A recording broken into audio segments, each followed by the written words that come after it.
Welcome to Learning Beyond Letter Grades. My name is Bernard Bull. I'm an Assistant Vice President of Academics and Associate Professor of Educational Design and Technology at Concordia University, Wisconsin. I'll serve as your tour guide or your course coordinator for the next 6 weeks as we explore this theme of learning beyond letter grades. What I'd like to do in this short introductory video is take you on a quick tour of the course structure, but before I do that, I'd like to address that why question. Why are we exploring this course? Where did it come from? What's its history? What's its purpose? So let's start there. I'd like to start with an example that I often use. My background is educational technology, but I define technology quite broadly. I see technology as simply applied scientific knowledge.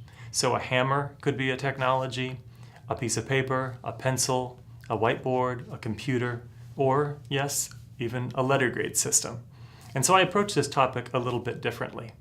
But one thing that that perspective helps me with is it gives me a little bit of an historical perspective. If we look at technologies, they evolve, they change over time. And they change to meet the needs of a new group of people, and they change in order to adapt to new scientific and human knowledge that emerges. I think the same thing is true for letter grades, but I'm not quite sure that we've stayed up with the times and with the most recent scientific knowledge. Let me give you a practical example. I often, when I present, I share this picture, and it's a picture of what looks like, I don't know, a mix between a bicycle and some kind of strange saw that you definitely don't want touching your body. And I ask people to speculate with me what they think it is. And people muse, and they might share that it's a bicycle or a meat grinder or something like that. In actuality, it's an historic skull saw.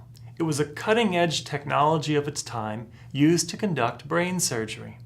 And yet, I'm pretty sure that none of us, if we had to have brain surgery, would opt for the doctor who insisted on using this time-tested technology called the skull saw. I'm sure we'd go for the doctor who was using the modern technologies. Well, I'd like to argue that when we look at assessment and letter grade and evaluative processes in schooling today, that I suspect the letter grade system is in some ways a little bit like that skull saw. It still has some value and some usage in certain scenarios, I suppose, but I think that there are many new possibilities. Now, this story that I'm going to share right now, I've been able to verify whether it's an accurate historical record or not, but it comes from Neil Postman's book Technopoly from years ago. And in one section, Neil Postman makes reference to a gentleman named William Farish. He was a tutor at Cambridge University in the 19th century. And Postman credits him as the inventor of the letter grade system. The part that's interesting about that story is why William Farish supposedly created the letter grade system. As Postman explains it, William Farish was a tutor and he was paid per student. And so he created the letter grade system as a tool, as a technology to allow him to get through the assessment process for more students, allowing him to take on more students and to make more money. It's kind of an interesting perspective. Again, I've been able to verify its historical accuracy, but I do think it's an interesting and telling story, and it challenges us to ask some questions and wonder about letter grades, why they exist, what their purpose is, what their history is, and whether or not there might be some alternatives to it. Here's another reason why I think this course is worthwhile for us to explore. I was at a presentation several years ago about the future of education. It was a panel discussion.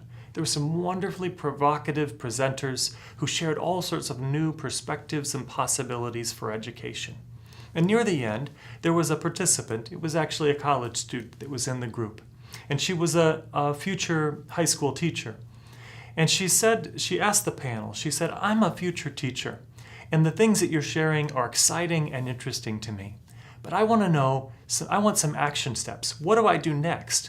What's the next step in order to sort of bring to life the kinds of things that you guys are talking about?" And there was one wise man on the stage. His statement still sticks with me today. What he said to her was this. He said, "Your first step is to explore the possibilities. If you don't know what's possible, you're likely to just repeat the same things you've done in the past over and over and over again." In education, we can do that. We can get caught in these sort of teaching and learning ruts, or these educational ruts. We do things because we've sort of dug a trench and we all walk through that trench together. It's sort of the established path. And yet there might be better possibilities. There might be new possibilities that can help our learners and help us achieve our goals even more effectively than that existing technology or strategy or method. That's really the purpose behind this course. It's a chance for us to explore learning beyond letter grades. By that, I don't mean to suggest that we need to necessarily eradicate letter grades from all schools or anything like that. But it's a challenge for us to explore learning that goes beyond the letter grade system. Types of assessment like narrative feedback or badges and gamification, self-feedback, peer assessment. There are many, many possibilities that we're going to explore in this course, and I'm excited to go on that journey with you. Let me share one more why to the letter grade, the question why this course about learning beyond letter grades. About a year ago, I started wondering more and more about the letter grade system, and I decided to do an informal study. I might redo this study in a more formal fashion in the future, but right now it's nothing that's been published or anything like that. But I collected a number of syllabi freely available from the web and elsewhere, and I started to look through the syllabi and look at the grading scales as well as the way that the assignments were weighted and how certain grades on certain assignments would add up to a final grade. What I found, especially in the syllabi for college courses, is that there were many, many college courses that had 2 major papers, a midterm, and a final exam, and one's entire grade was based upon it. In fact, many times I saw that there was a syllabus with a first paper due within maybe the end of the first month of the class, and the paper was worth 20% of the overall grade for the class. Now think about that for a minute. Let's imagine we have 2 students in that class.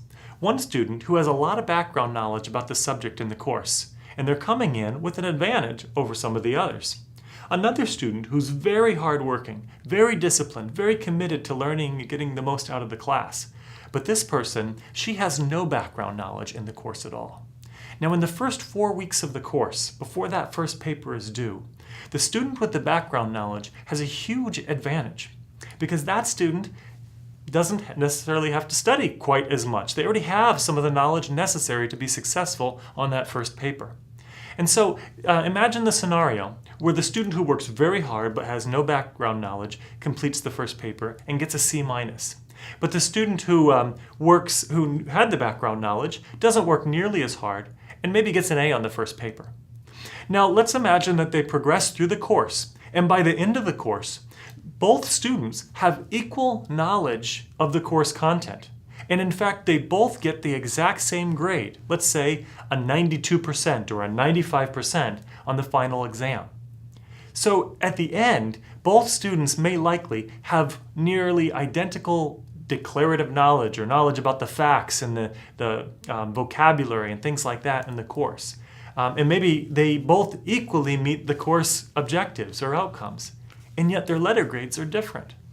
So what does that letter grade tell us?